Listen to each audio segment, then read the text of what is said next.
Bosan banget nih.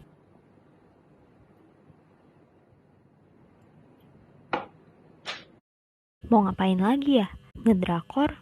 Udah. Nge-scroll Twitter? Udah. Aha, daripada gabut, mending belajar buat UP.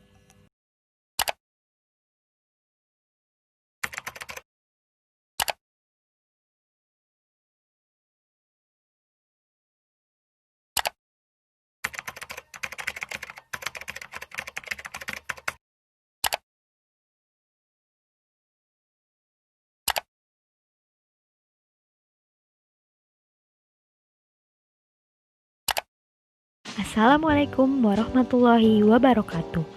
Perkenalkan, saya Safiska Lukiana Fadia dengan NIM E241800039. Apa kabar semuanya? Semoga sehat selalu ya. Pada kesempatan kali ini, saya akan menjelaskan tentang penerapan systematic sampling.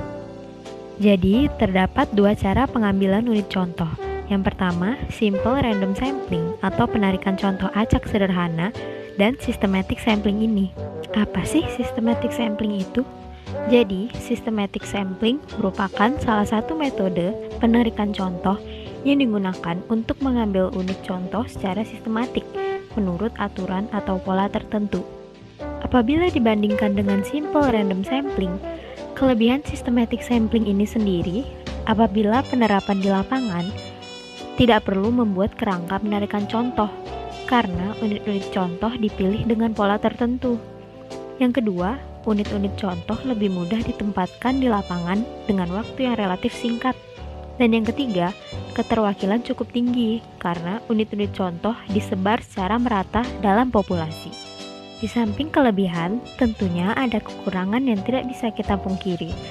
Apabila dibandingkan dengan simple random sampling, systematic sampling ini kurang memenuhi aspek teoritis penarikan contoh. Sebab, unit-unit contoh tidak dipilih secara acak, sehingga cukup sulit bahkan tidaklah mungkin untuk menduga ragam contoh. Selanjutnya, kita akan masuk kepada prosedur systematic sampling. Yang pertama, pemilihan unit contoh. Tentunya kita harus menentukan skala peta yang digunakan, luas populasi atau L, luas plot contoh atau L, ukuran populasinya N, intensitas sampling atau IS, jumlah plot contoh N, dan jarak atau interval antar plot contoh yang disebut dengan K. Dan di situ sudah tertera rumus K sama dengan akar dari luas plot dikali 100% per IS. Udah pada bingung belum? Pasti sudah ya. Kalau begitu, kita masuk kepada kasusnya.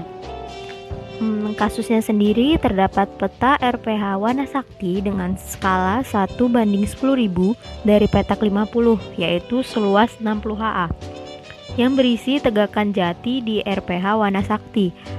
Petak tersebut terbagi-bagi ke dalam plot berbentuk bujur sangkar, berukuran 0,1 hektar.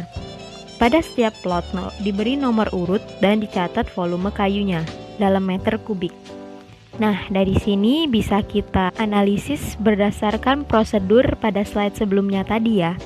Jadi, langkah pertama, kita telah mengetahui bahwa skalanya adalah 1:10.000, seperti yang tertera pada soal. Yang kedua, luas populasi atau L. Kita kembali ke soal. Jadi, di soal tadi kan tertulis bahwa di petak 50 dengan seluas 60 HA. Berarti 60 hektar tersebut merupakan luas populasi atau L besar. Yang ketiga, luas plot contoh atau L kecil. Jadi di soal tertera bahwa plot tersebut berbentuk bujur sangkar seluas 0,1 hektar. Baik, kembali lagi ke prosedur nomor 4. Jadi, yang keempat itu menentukan N. Dengan rumusnya sendiri, N sama dengan L besar atau luas populasi atau luas petak per L kecil atau luas plot. Jadi dapat kita ketahui jawabannya 60 per 0,1 hektar. Jadi didapatkanlah hasil N atau ukuran populasinya yaitu 600 plot. Wah, banyak juga ya. Kita masuk kepada prosedur kelima, yaitu penentuan intensitas sampling. Intensitas sampling telah tertera pada soal, yaitu 2,5%. Jadi, kita langsung saja masuk ke prosedur nomor 6. Kita mencari jumlah plot contoh atau N kecil. Jadi, rumus N kecil atau jumlah plot contoh yang harus dibuat itu adalah N kecil sama dengan N besar dikali IS. Karena yang diketahui adalah IS dan N besar, maka rumusnya dapat kita balik. IS sama dengan N per N besar kali 100%, yang mana dapat kita simpulkan bahwa jumlah plot contoh yang harus kita buat adalah 15 plot. Yang terakhir adalah jarak antar plot contoh atau K. Ya, rumusnya sudah saya sebutkan tadi. Jadi dapat kita selesaikan K sama dengan akar luas plot kali 100% per IS. Dan dapat dilihat pada slide. Jadi K sama dengan akar 40.000 meter kuadrat. Hal tersebut menandakan bahwa K sama dengan 200 meter di lapangan. Dengan skala 1:10.000 tadi, artinya 200 meter di lapangan sama dengan 2 cm di peta. Selanjutnya, untuk menentukan plot pertama secara acak, lakukanlah pengacakan koordinat. Jadi yang pertama, untuk absis pertama, X1. Keluarkanlah angka acak, kita dapat menggunakan kalkulator atau Excel, sehingga diperoleh angka acak yang kurang dari absis terbesar. Sebagai contohnya, saya mengambil angka acaknya 295 dan absis terbesarnya 38. Jadi, kita masukkan ke dalam rumusnya, dan didapat absis X-nya sama dengan 29. Yang kedua, untuk ordinat pertama. Ordinat itu sumbu Y. Jadi, langkahnya sama seperti menentukan absis tadi. Saya mengambil angka acaknya 513 dan ordinat terbesarnya 22. Dan ordinatnya dapat kita lihat 7. Jadi, koordinat plot pertama adalah 29,7. X-nya 29 dan Y-nya 7. Ada catatan, apabila diperoleh koordinat yang di luar batas petak atau populasi, maka proses di atas harus dilakukan ulang, sehingga diperoleh koordinat plot pertama yang berada dalam batas petak. Nah, jadi seperti ini sketsa plot pada peta yang saya ambil tadi contohnya.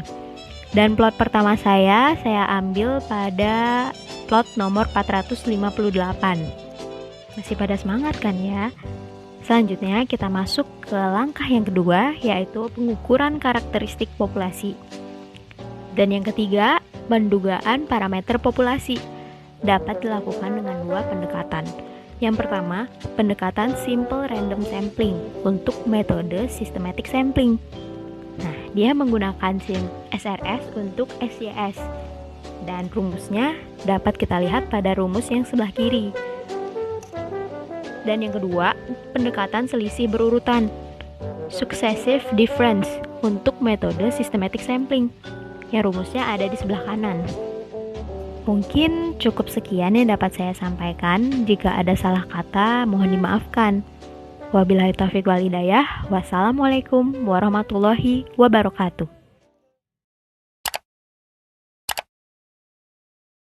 Alhamdulillah, aku siap UP.